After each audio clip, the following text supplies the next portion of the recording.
Rotator cuff tier या सुप्रास्पाइनटस tier, इसके बारे में हम पूरी बात करेंगे कि कैसे होता है, क्या सिम्टम्स आते हैं और इसका अच्छी तरीके से इलाज कैसे किया जा सकता है। तो रोटेटर कफ या सुप्रास्पाइनटस आपके कंधे में एक मांसपेशी होती है सर, जो हाथ को उठाने के काम आती है। सो अगर ये टूट जाए, टूट सकती है, एक्सीडेंट होने से टूट सकती है, झटका लगने से टूट सकती है, कई बार ओल्ड एज में अपने आप भी टूट जाती है। अगर ये एक बार टूट जाए तो हाथ उठाने में दिक्कत आती है, पावर नहीं लगती तो आदमी हाथ उठाता नहीं है, फिर धीरे धीरे हमारा कंधा जाम होने लगता है।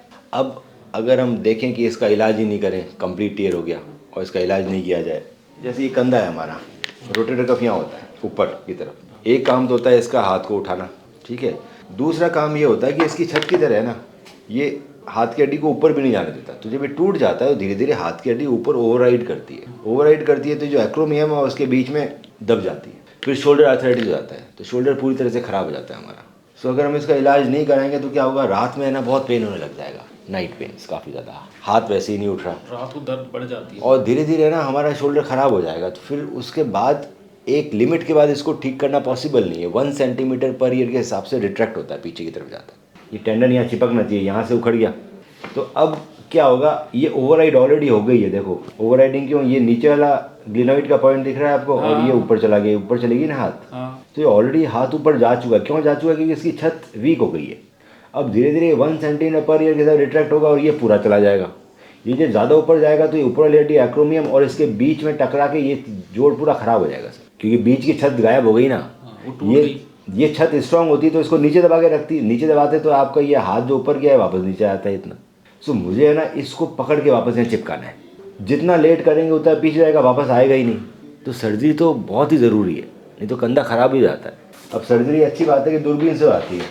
अब इसके 2 तरह के फिक्सेशन होते हैं, एक होता है सिंगल रो रिपेयर, एक होता है double row repair. Single row repair का क्या मतलब है, सिंगल रो रिपेयर का मतलब है ये सिंगल रो रिपेयर की हमने एंकर डाले, एंकर डाल के गांठ लगा दी एंकर बस। तो इसमें टेंडन टू बोन कॉन्टैक्ट छोटा होता है, कम ही होता है ना।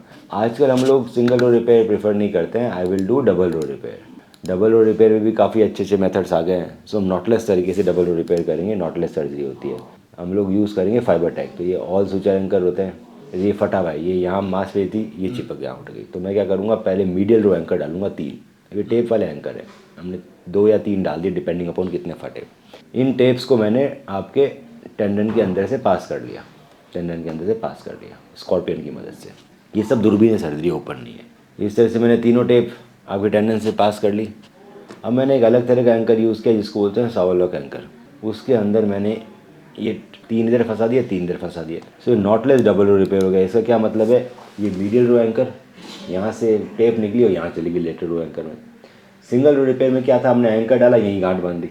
सो टेंडन टू बोन कॉन्टैक्ट इतना सही था, इसमें टेंडन टू बोन कॉन्टैक्ट ज़्यादा है तो ज़्यादा मजबूती से चिपकेगा। मजबूती चिपकने के बावजूद भी इसके अंदर में 6 सप्ताह हाथ उठाना नहीं है, ऐसे ही रखेंगे 6 वीक्स तक। उसके बाद हम धीरे धीरे इसको उठाने लगेंगे हाथ को। सो 2-2.5 महीने में हाथ पूरा उठ जाता है, आप सब काम कर सकते हैं। उसके बाद हम वज़न भी उठा सकते हैं 2 महीने 2.5 महीने के आसपास। अब अगर मैंने इस मसल को स्ट्रॉन्ग नहीं किया तो ये मसल इन दोनों के बीच में दोबारा फट जाएगी। तो रिहेबिलिटेशन बहुत ज़रूरी है, ये केयर गाइडेंस में चलता है। आपको हमारे पास आने की बार में ज़रूरत नहीं है, हम आपको हर सप्ताह कॉल करेंगे, हर सप्ताह आपको फ़ोन पे एक्सरसाइज सिखाएंगे। Every week we will keep on increasing exercise. ये सर 5 से 6 महीने चलेगा ही चलेगा। आप अपना सारा काम कर सकते हो, जो भी आप करना चाहो। आधा पौन घंटा रोज़ निकालना पड़ेगा आपको कंधे की एक्सरसाइज के लिए। 4-5 महीने के बाद वीक में 1 या 2 बार ही एक्सरसाइज करनी है, रोज़ नहीं करनी। इनिशियली रोज़ करनी है। 2-3 महीने तक रोज़ ही करोगे ना सर एक्सरसाइज, नया जब 6 हफ्ते के बाद 3-4 महीने तक रोज़ करनी होगी एक्सरसाइज, आधा घंटा दिन में 2 बार। उसके बाद कम हो जाती है एक्सरसाइज करके, हैवी एक्सरसाइज आती है। कौन सी एक्सरसाइज करनी है, कैसे करनी है, हम लोग को हर वीक फ़ोन पे कॉल करेंगे, फ़ोन पे एक्सरसाइज करेंगे। बीच में बुलाते रहेंगे रिहैब सेंटर, आप यहाँ होगा, आपको आपके बहुत सारे पेशेंट मिलेंगे। सो एक एडवांस तरीका दूरबीन से इसको इलाज करने का, और ये आपके शोल्डर रिप्लेसमेंट बचा लेगा, इसको बिल्कुल ठीक कर देगा। नॉटलेस सर्जरी है, डबल रो रिपेयर है और टेप्स है।